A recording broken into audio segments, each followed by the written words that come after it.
Bir gün dünya yok olacak. Hatta tekçe yer yok. Bizim galaktikamız, süd yolu da değişecek.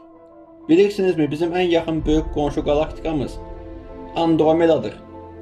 Ve Andromeda galaktikası saniyede təxminən 110 kilometr sürətlə süd yoluna yaxınlaşır.